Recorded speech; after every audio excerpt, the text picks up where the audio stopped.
Hello there. Well, it's another one. Aspects of Star Wars. This one I've kind of I'm doing something a little bit different with this particular cue, just because it's quite short, and it makes sense just to look at the sort of cut down version, the reduction of what I'd already done, and kind of go from there. Really, I mean, I did start doing one with the usual aspects. But in the end, it ended up being so similar to the cut down that I just thought, well, so I will show you a couple of things, but I thought I'd sort of abandon that bit and just sort of go along with this and just sort of point out various things, and just go through it. So it's not just wind. I'm also doing all the brass, and I'm going to do all the other stuff and the strings as well, because it demands it basically. It's a really unusual cue in many ways, but it exhibits all the sort of usual stuff that we see in Williams. Interestingly enough, at the first bit, I think I pointed out when I did this before, is that the flute part does not correspond with the celeste part, which would be sounding an octave higher. So basically we get a four note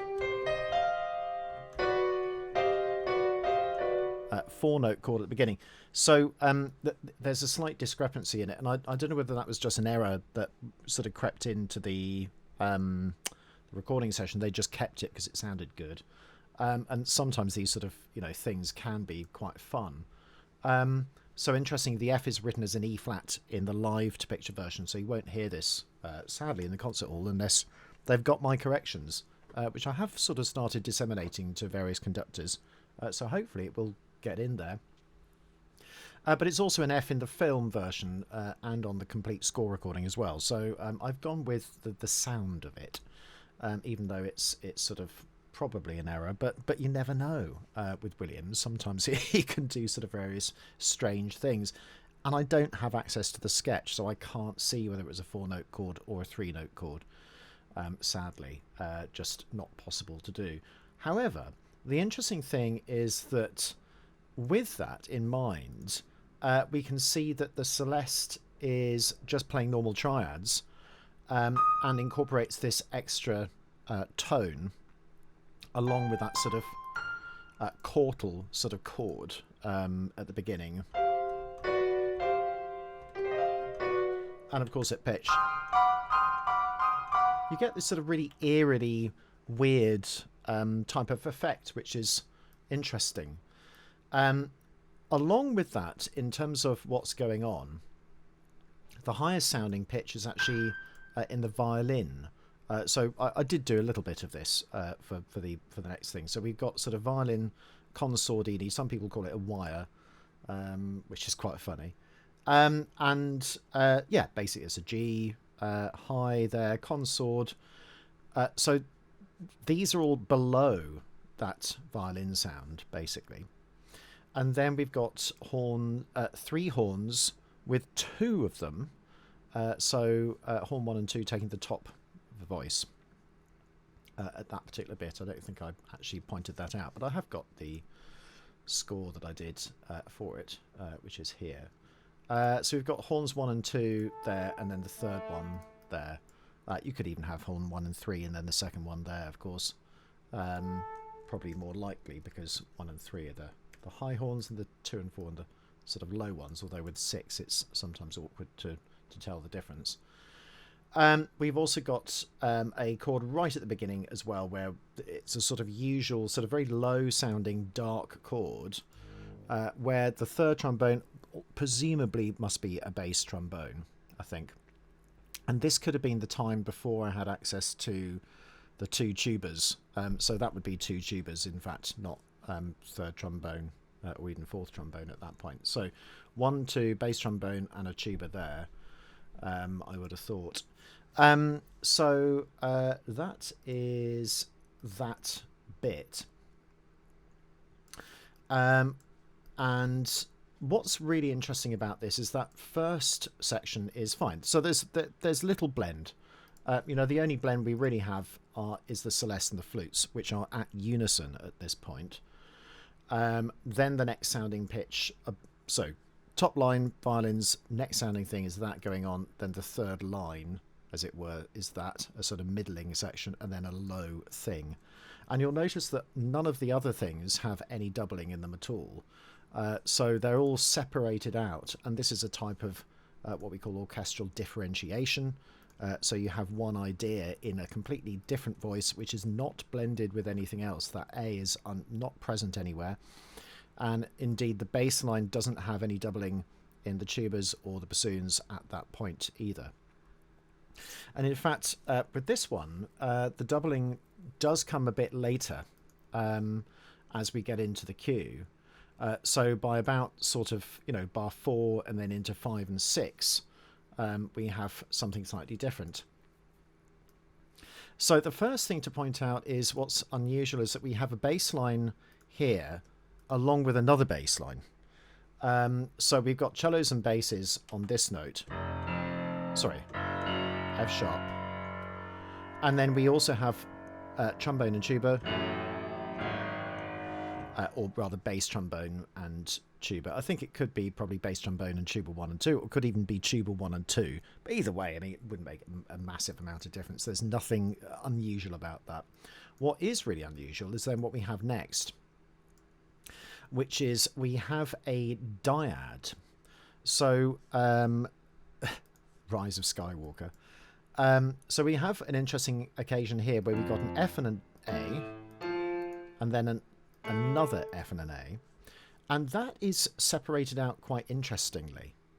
So in terms of what the lowest sounding actual notes are, so on this particular pitch we've got double bass and tuba. In fact, this cello DB thing, cello and double bass, is a default. Cello's an octave higher than double basses. Written on the same line, of course, but double basses will sound an octave lower. So then we've got tuba here, normally. But in fact, what's happened here is that this voice here is actually going to be bassoons, interestingly enough. So it's actually not written that clearly in here, but essentially we have contra, bassoon 2 and bassoon 1. So on the A, so they're playing those two notes, and then we have 2 octaves below that chord. So it's a type of enclosure where you have woodwind enclosing the brass over here, which is unusual, and then that brass note has one doubling or one blend there as well. Let's have a look to see what is going on. So all of them are playing the A, and the only thing playing that F is the tuba and the cello. So the contra and the double bass are in unison, and that's again quite normal. So we can clearly see here contra and double bass in unison, like that. Nothing else is doubling those two notes. That really is enclosure.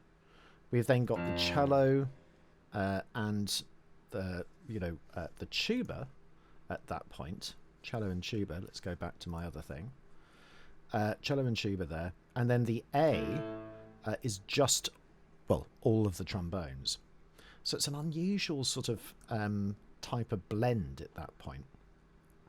Let's stick with these, and then we'll expand outwards into the other areas whilst we get into them. So on the next chord, the dyad becomes a triad. And at this point, it's the usual default, by which I mean when it's a 6-3 chord, in other words, the first inversion, it goes root 6 3. So 1 6 3, or root 6 and then 3. That's a typical sort of open voicing that you get, like that, in terms of it written out. And that is a straightforward blend at this point as well. So I think the way they're distributed in the orchestra at that point, or the way I've done it, is trombones 1 and 2, the bass trombone or the third trombone, and the tuba at that point. We've then got an interesting situation here where there's nothing doubling that range in the wind, because the contrabassoon is sounding an octave lower than that, and the contrabassoon is still sounding that. So the only doubling that we've got with that particular pitch, with the tuba pitch, is in the cellos. So again, a sort of interesting blend at that point. You can sort of see it a little bit more clearly at this point, where we've got that D flat. You'll notice that this, in second voice, the bassoons, so you'll notice that there's no D flat there. So the only doubling bit in that bit is the cello. So in terms of the main pitch, tuba and cello, that was similar to what we had before, and that's consistent with that. And consistency again with the contrabassoon and the double bass. So the only other thing is that that's a blend of trombones and bassoons at the top. Bassoon 1 and 2, like that. With trombone 1 and 2 there, and then trombone 3 there. That sort of remains the same when we get into the next chord, which is a B flat with a flat 6, but with a D in the bass as well. And this is where the horns jump in as well. So we have a slight cascading effect where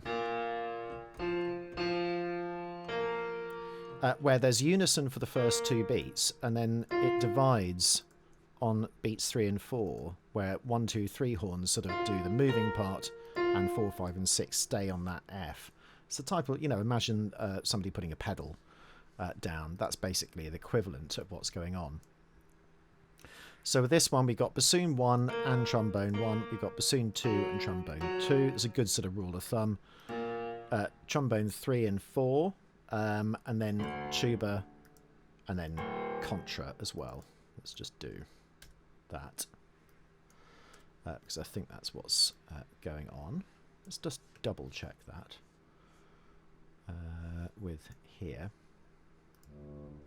Yeah, so the contra is, again, an octave below the tuba, and that tuba should be playing the same as the bass. As the cello, which it does. The double bass is playing the same as the contra.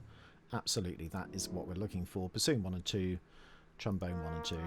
Yeah, so there is a form of blend. So you'll see with this one, it's more complicated because there's a bit of blend and there's a bit of differentiation as well at the same time.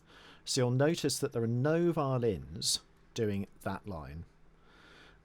In fact, there are no violins at all at this point. So when we move into that cadence, so we have a little bit of suspended cymbal with soft sticks going into the next of cadence point, which is an unusual chord. So strangely enough, I haven't actually written the chord here. Which is a sort of augmented G flat chord. I suppose you could call it a D chord as well. Well, let's call it sort of G flat aug, but with a D in the bass. Not sure why that sort of didn't go through, which is interesting. So what's going on here? Well, let's have a look.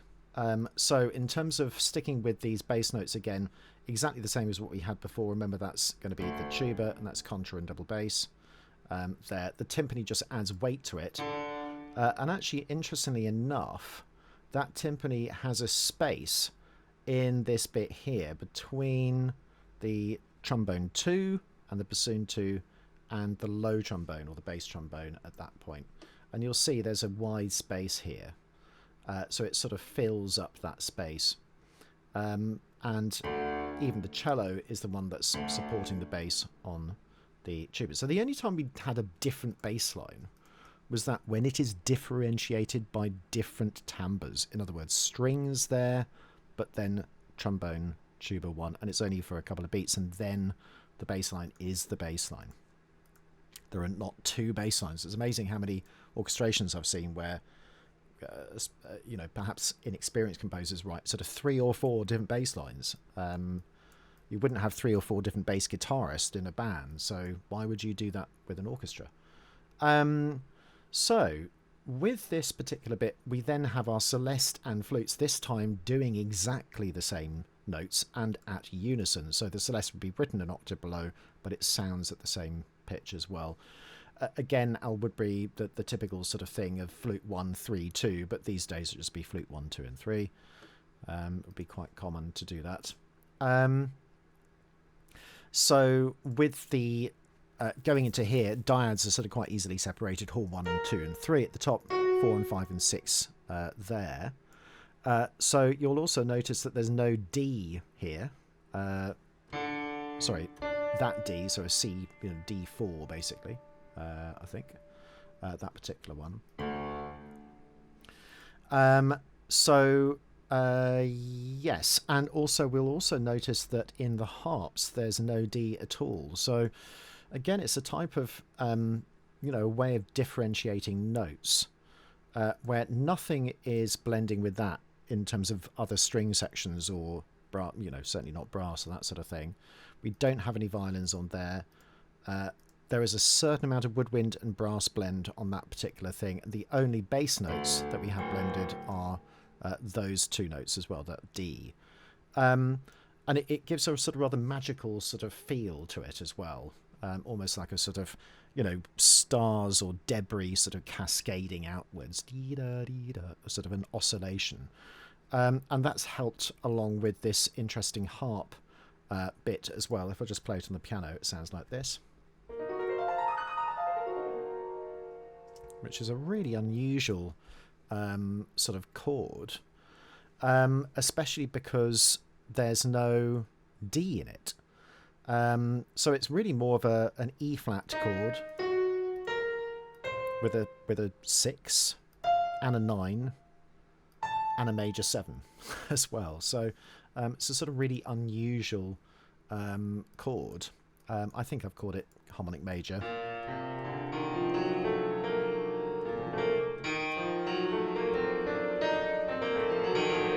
But it's more sort of almost like a sort of Lydian-y type E flat chord.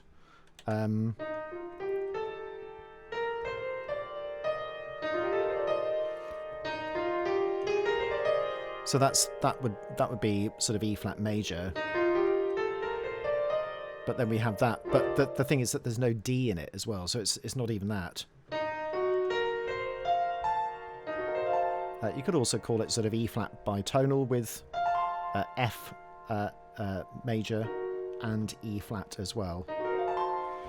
So all sorts of different ways that you could sort of call it, which I find sort of really interesting. And it's typical of Williams to use something completely different from anything else, except the fact that if you have a look at the Celeste part, we do have that E flat chord, and then it's a D minor chord as well, then F major. So we have all of those different things. So if I just put the pedal down, you can clearly see that the cascade of that is what that is, except that we don't have the D in there. And it's not just a simple glissando at this point, which he often does, but this one is actually written out. So let's have a listen to all of the bits that we just had up to that point, just on a note performer version.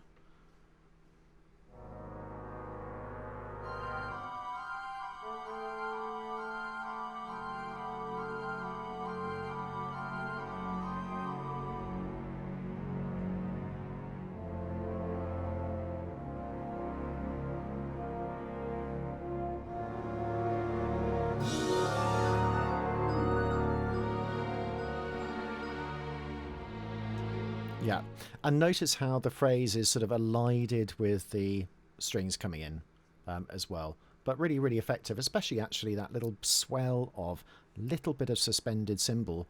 Note there's no timpani roll towards it, it's just the timpani beat, dick-a-dum, on the beat, and I think it's usually on the beat, those things, rather than before the beat, rather than having that on the accented beat. I'm not sure. You would have to ask an experienced conductor for what that is. Sorry, just realised there was a bit of Katie Price there in the background. We'll quit that. Yeah, so an interesting bit at that stage. So then we move on to a strings bit, and isn't it interesting that we've had sort of, you know, flutes and windy stuff, then a bit of differentiation, then it's very brassy with a bit of wind, and then the big swell chord, but we haven't really had that strings at that point. And maybe the reason why we haven't had the strings at that point is because they come in here and it's just strings at that particular bit. So the way it's laid out is quite interesting. So really we have a complete line on the violin, which is not replicated anywhere else. There is some... it sounds as though there is some chord doubling there, possibly with a little bit of clarinet sort of coming in for good measure. I don't know. It's very, very hard to tell, and we don't have access to the multi-track tapes for it. It's just the melody.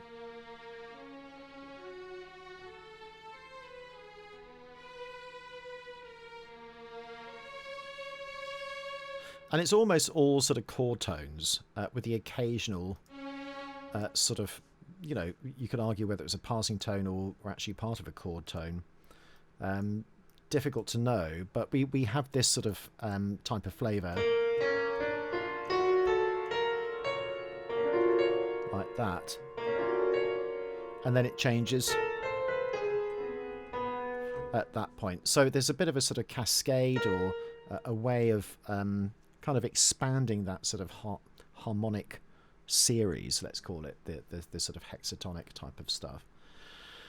The accompaniment is sandwiched between the bass lines. So we've got, you know, simple bass pattern with, you know, obviously obviously cello and double bass. Again, the default. There's a certain amount of times where it doesn't do that. So it sort of flits out. We'll notice that the bass has gone on the third beat of bar 9. So this is just the bass.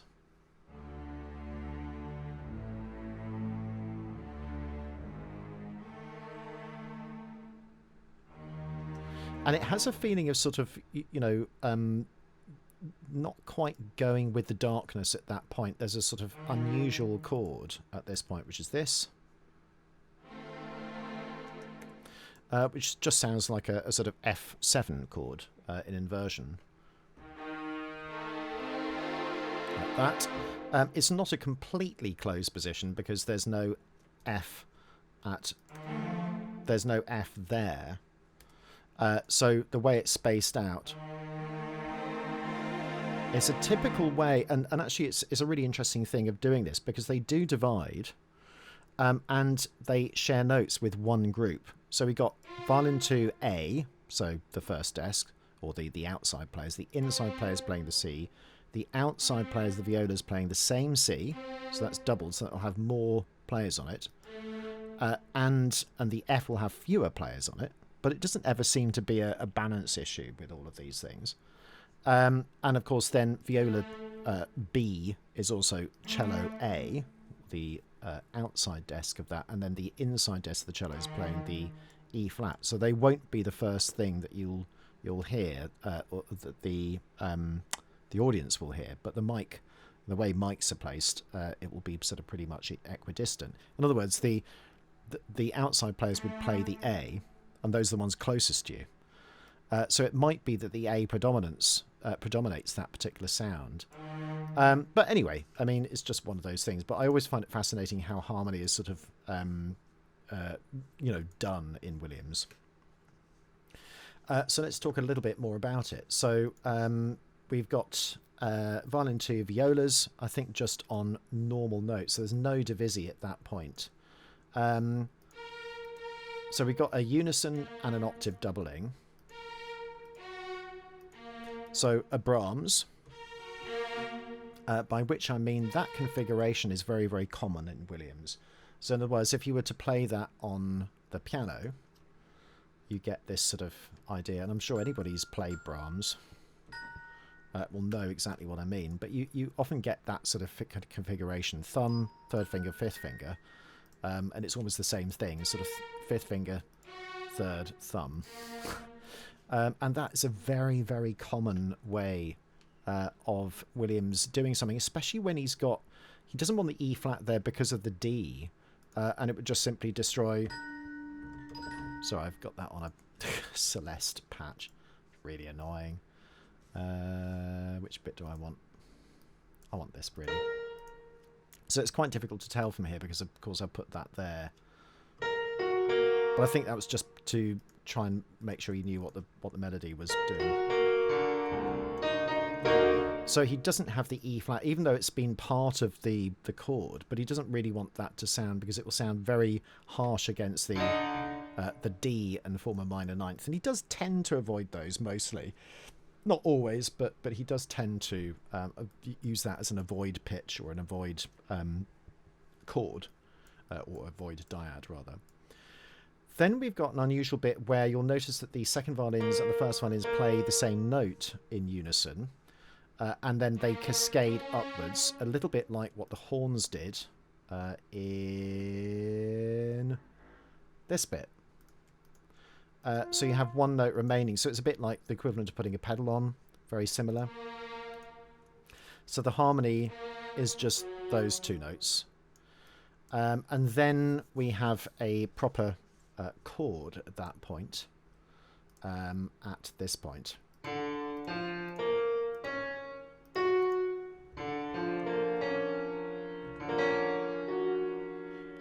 Which is an interesting one. I don't think I've labelled that correctly either.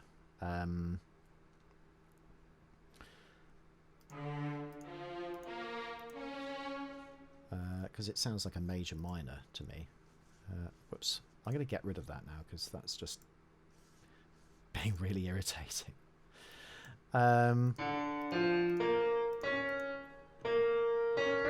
Yeah, it's actually a B flat major minor chord. Let's try doing that. Because I think I did do a chord for that. No, that's annoying. I'm pretty sure I put it in the word. Maybe I did it that way round. No, I didn't do it that way round. It is in the word menu. I might have to use a little plugin for this one. Convert legacy chord symbols and do one of them. It still hasn't worked. Yeah, it does do this sometimes. It's really weird how that occasionally happens. E flat, major, minor. No, it doesn't like that. Let's try B flat, minor, major. No, it doesn't like that either. Really weird. And sometimes it works and sometimes it doesn't, I've worked out. It works when you first put it in, but for the second time it doesn't. So you go into word menus, standard chords, and then you sort of add all. So you can see that I've added. So I've called it big M and then little m, major, minor. So let's just apply that. It could be that it's score specific, maybe. So don't know. It's a bit strange. Let's input it again. And let's run the plugin again and see if that makes any difference. It probably won't, but it's always good to do it. Nope, hasn't done it, which is unusual. Let's just try the other option because I didn't use that. No, doesn't seem to have done it, which is really unusual. Sometimes they do it and sometimes they don't. Yeah, I think it's possibly because it's major, minor. Let's do that first and then run the plugin again and just see if that works. It says one has been converted. It does that and then it doesn't convert it. So it's a bit strange. It does work on everything else that I've done, so I don't know why it doesn't do that, but it's a bit annoying. Because now I have to go B flat, major, minor, and put it in that, and then I have to convert the text to times, so that it will do it. Oh, that's a bit strange. There we go. So, yeah. And then with the D in the bass. Anyway, all of that. Violin 1, violin 2, viola, cello, bass. Then they divide with some shared notes. So interestingly, a non-divisi bit of the cellos, but remember this particular chord has, you know, one of those outside sections sort of doing various bits and pieces. Otherwise it's just written like that. So then we've got an interesting bit where we again have some sense of non-divisi. So slightly difficult to tune. I'm not quite sure what the feeling is with that. Maybe it's just the power because of the crescendo. And I possibly think it's quite awkward. I mean, that's sort of okay because it's first position to do a fourth there, but it's still a bit awkward. You know, the F sharp and the B is going to be a real stretch on sort of the fourth finger. Well, I suppose you'd have to do it in second or third position. And either way, fingering wise, it's a bit awkward. I suppose you are playing some of it already, but again, it's just non-divisi, really. I think they would have ignored that and just not told anybody, which is what players usually do, and they don't tell the composer what they've done. That's usually what happens. They just solve it. That's okay to do, though, with the first violin. Viola players can get in touch and tell me whether that's a sort of particularly easy thing to do, going from there with divisi to non-divisi, F sharp and B. I don't know. But either way, we've got a proper chord, which is just simply divided, and then the bass. Again, a sort of default where you have a simple melody and an accompaniment, this sort of melody-dominated homophony. Then it divides into an octave violin part, where we also have trombones, again differentiated. We've got a little bit of oboe and clarinet doubling the violin and the viola. Doubling violin 1 and doubling violin 2. Then the usual cello default and bass octave lower. Then we've got this starting of another idea, which is about to be unison. So it's sort of, you know, second species counterpoint, basically.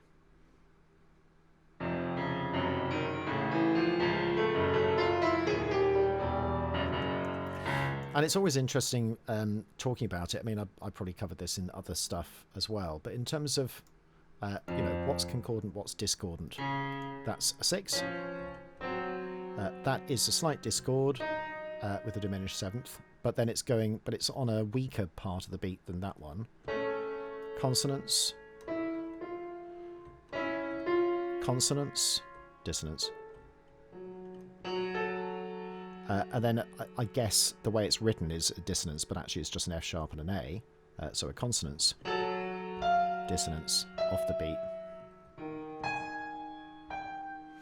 And then we get a little sort of appoggiatura. Of course, fourth is a consonance, but sort of also a dissonance in Bach's day, but I think people would regard it really as a consonance these days. But it still resolves to a consonance anyway. To a third again on the beat, and then it changes but still to a third on the beat, another third, sixths, third, sixth. So it's actually surprisingly consonant.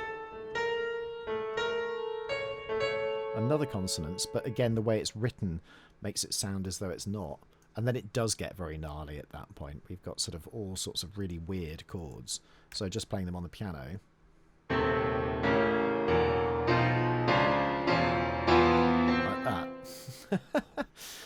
Which is mad. So what is going on at that point in terms of scoring? We've got another sort of default at this point where you've got two musical lines with the viola playing in unison completely, and with no problem with the violins.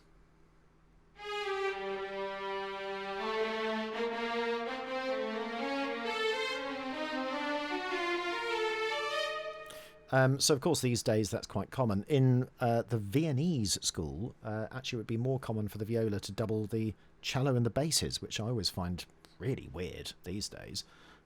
But that was sort of evidently the sort of thing that Haydn and Mozart tended to do earlier in their careers, at least, and was a sort of classical norm. Of course, it really very much isn't these days. So when the chords do come in the brass, they do have a certain amount of blend with the wind, and you'll notice that generally speaking those trombones and bassoons, obviously with a range of instruments, do tend to blend. So we've got contra and tuba absolutely in unison. Then you'll see with the tuba there's nothing else to fill the space. I think actually there probably would have been a second tuba doing that, but because this was the point where I didn't have access to the original thing, I don't think I was able to do that. But it could just be that the scoring of this particular one didn't suggest that. I'll have to double check after the video and just put a little disclaimer in it and just sort of try and work out what it was. But basically, an octave above that is going to be the bassoons and also the bass clarinet. So they are in unison.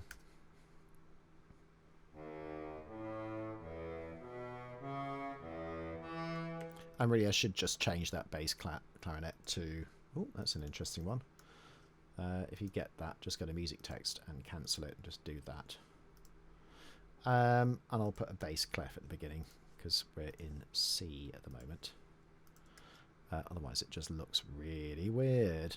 But basically, yeah, you can just sort of see that they're all there. Then the chords are the Brahms. Again, that fifth, third, thumb type sort of thing. And you can think of it as if you think that's the principal melody, then you double it an octave lower, and then you do a third below it. And we'll also see that actually if I do this, you'll see it's very clear that that is the moving line at that point as well, which probably just distinguishes it. But in terms of the chords, this is what we have.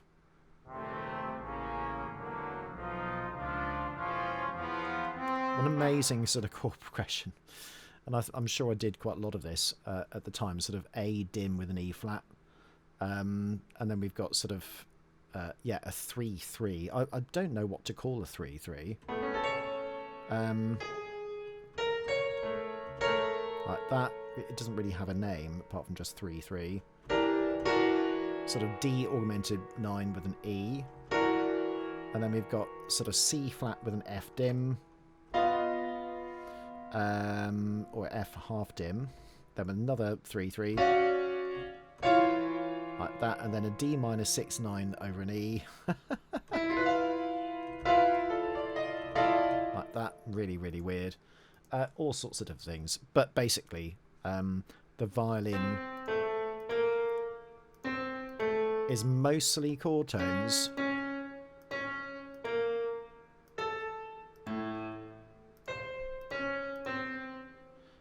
So there, not really.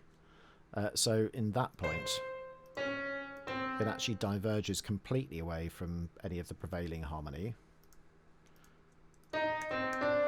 And we still have one chord tone there, but not any of the others there. So we've got two chord tones there. We've got one chord tone there, but none of the others. And we've got none of them here. That's an amazing sort of accompaniment.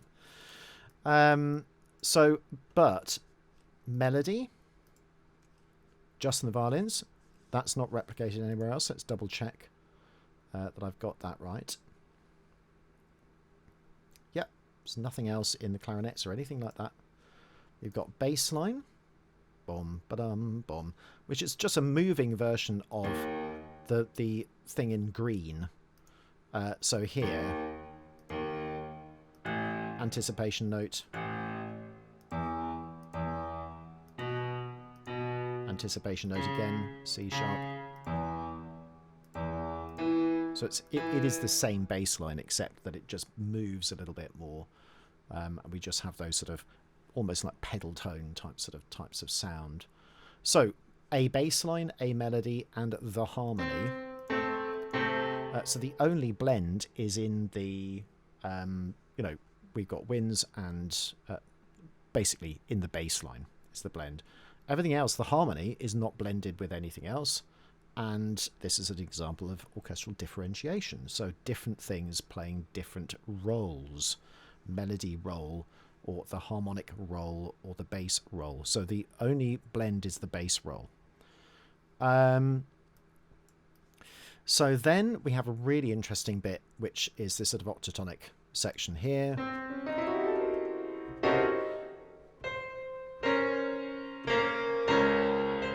Like that. And let's just have a listen to that whole bit. So here we go.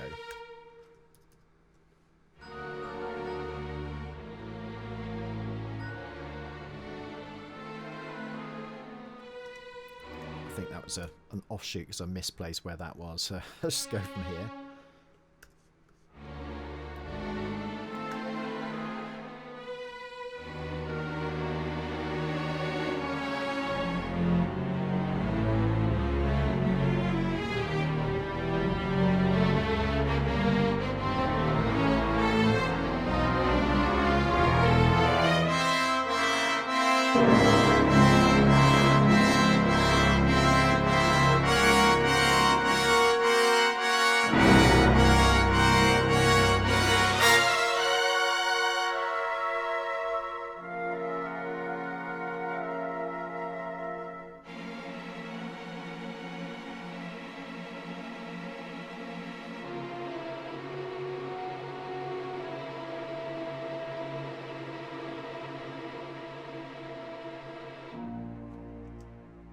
And a typical ending to the cue. Yeah, I mean, absolutely marvellous. So this whole bit here is really interesting. So let's dissect that as well in terms of orchestration. So let's deal with the bass line first. So that's by far and above the easiest thing to do. So you'll notice that, first of all, we have only harps on that bass line. And then when it goes into the C, when it sort of increases in tension, then we have the piano at that point. It doesn't come in before. You'll notice also the tuba, very, very low tuba, and the timp also has that role, which is an octave higher, incidentally, than the cellos. Nothing else is playing that role. So again, the timpani is sort of separated out a little bit in terms of its range, or register rather. And of course, I've forgotten the contrabassoon. So the contrabassoon is going to be doing exactly the same as the contrabass, and also the lowest notes on the harp. The bassoons are in unison at that point, an octave higher, and then the bass clarinet as well. It doesn't go below that D flat, so it can't play the C, but if it had a contrabass clarinet, you could probably do that as well. But basically, we have this whole thing where finally all the bass instruments are playing at the same time, and the same bass notes at different octaves.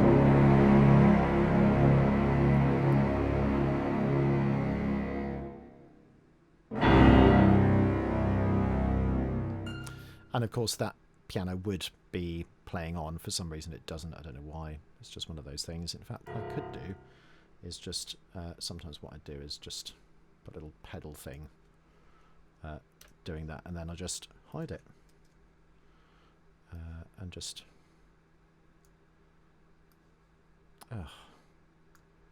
so annoying to position these things. But basically like that. So it will sound... so that is the bass line. So that's relatively straightforward. What else is going on? So we have, let's deal with all the pedal tones here. And you'll notice that this score is so different from something like Strauss or Ravel or, you know, anything else. There's a much more differentiated, sort of clear delineation, much less things doubling each other, and much less complexity in terms of orchestration in some ways. I mean, it's still very complex by today's standards, but at the same point, it's much less so than you know, the symphonic repertoire. So at the upper end, we've got all pedal notes. So it's all harmony, basically. That's the first thing to say.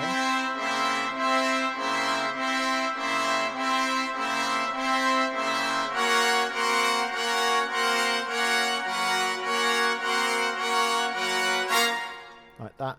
And we have a sort of unusual thing. I could never work out whether that was an error, which then got just recorded or not, because it sounds strange.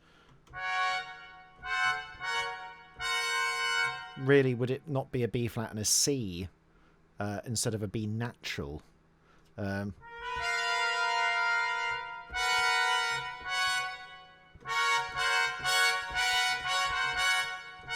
Or is it just both a B flat? I don't know. It's very difficult to tell. But either way, it doesn't make much sense. So that's why you know, there's a lot sort of going on in that particular bit. Just that added dissonance is not truly to make it octatonic, but otherwise it is all octatonic. They're all derived from that octatonic T0, which we did before. So all of those pedal notes are Brahms default when he's only got 2 pitches. And even if you had 4 trumpets, you would probably just have a C, middle C below that E, like that. And then when it is triads, then they just trumpet 1, 2, and 3. So usually your trombones are sort of, you know, playing an octave below the trumpets, but in this case they're not, because it's all sort of very unusual. So we have 3 instruments on that middle C. So in terms of, you know, if that was written on a piano, again we have this same sort of complication that all you've got is this type of sound. So that's what the orchestrator would see. And then you've got to work out, well, what do you do with it? That particular thing. So in terms of what happens, we've got a sensible thing. So the trombone just takes the lowest available note, which is the C, as does the 3rd trombone, or the 4th trombone. I think in this case it's actually trombone 3. So it does join a bit of that bass. Otherwise it's just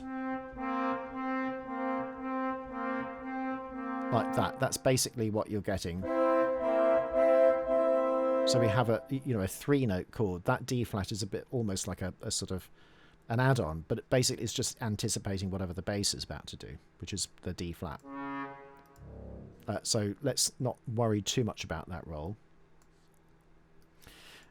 So they're all playing different notes, and there's nothing fiddling. There's nothing fitting in between that range. You'll notice we've got the horns, which are in the same register as the 2nd trombone and the 1st trombone. So we've got basically that sort of little bit of you know, rhythmic harmony, if you see what I mean.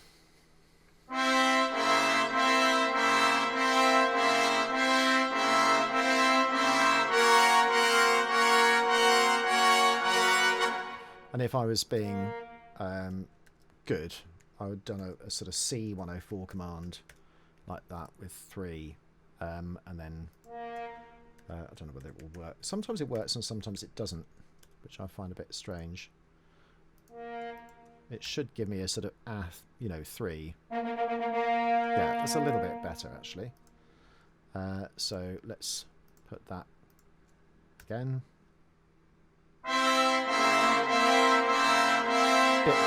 Slightly better balance.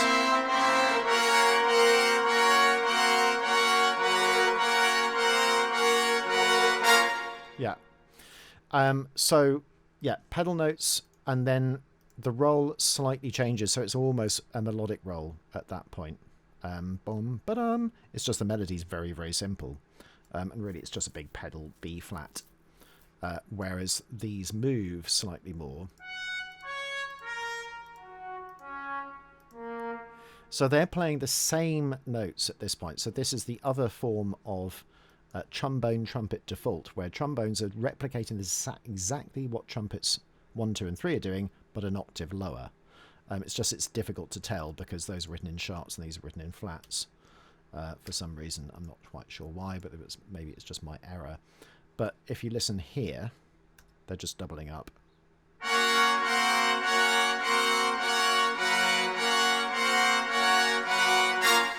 Yeah, and again with that sort of really strange note, which again I'm not quite sure is an error at all, but I think on the recording that is what they play, so it stayed in, and that's what it's in the score as well. So we can only go on what's in the score and what's played, but it just does strike me as being a bit strange. But there we go. So I think that's kind of it. Essentially a sort of melodic roll, but it's really a pedal, and these pedal tones, this sort of block chordal homophony, where we've seen different things. So dyads, trumpet 1, trumpet 2, trumpet 3 is the octave below trumpet 1, and then the trombone is the octave below trumpet 2. So that's sort of dyadic default, let's say. And then the triadic default, which is trombones an octave lower than the trumpets. And no worries about the fact that they're in the same register as this, because there are 6 of those horns, and they're at the other side of the orchestra, don't forget. And then they do go up to the B flat, which is in the space of the 3rd trumpet at that point as well. So there is a certain amount of overlap. That's kind of not uncommon, unlike what we had before, where the timpani does come out of the texture of the bass an octave higher than everything else that's sounding, which is again quite unusual. Then we've got, after that, the last little bit, which I'm going to deal with, which is this really lovely little woodwind section, which is then replicated on the strings as well. So the first bit is a blend at that point as well. So we have a nice little scale, which I think is just B flat minor.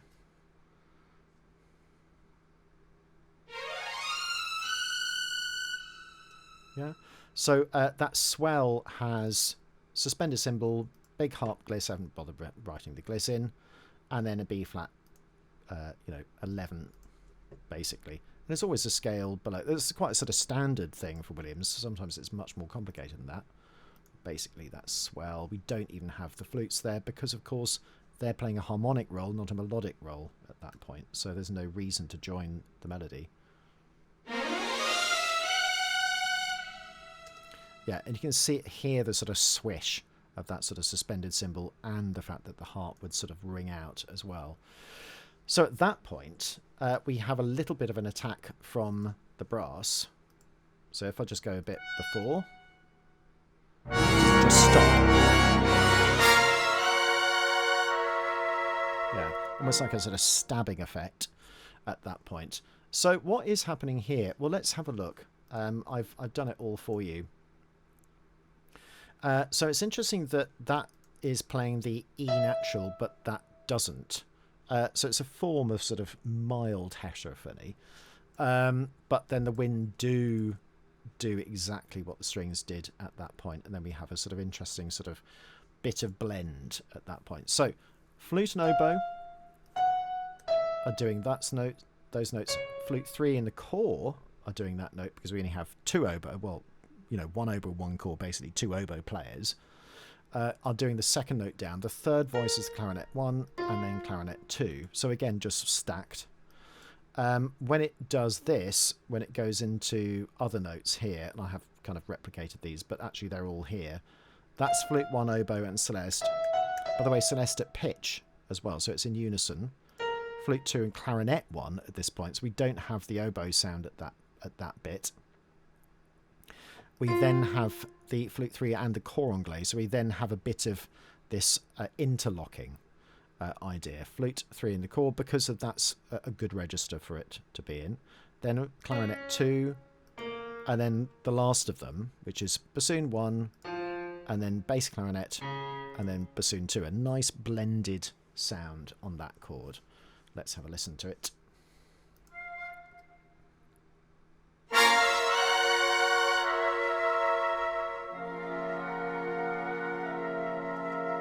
Yeah, so that is that nice blended sound that I was talking about. So you'll see very clearly is doing that. So with the first inversion, bassoon 2, bass clarinet, bassoon 1, then clarinet 2, flute 3 and cor anglais, clarinet 1 and flute 2, and then flute 1 and oboe 1 at the top of that. Very similar to, again, the same effect of what we're having with the divisi string. So maybe Al Woodbury likes to do it this particular way, to share notes. So we have all the... So those notes, so that not all the gaps are filled. That's the first thing to do. Also, it's a second inversion because we got the F in the bass at that point instead of the D flat. So there's a slight change of inversion. But the, that desk of cellos is playing the same note as that desk of violas. That desk of violas is playing the same note as that desk of violins, and then we have just those on the outer notes. So the only unblended ones are the outer pitches, and then everything else is a sort of form of inter-string blend with just the first violins doing the melody at that point. Is there anything else that joins us on 27? Yes, a little bit. So we have that horn as well, which sounds like this.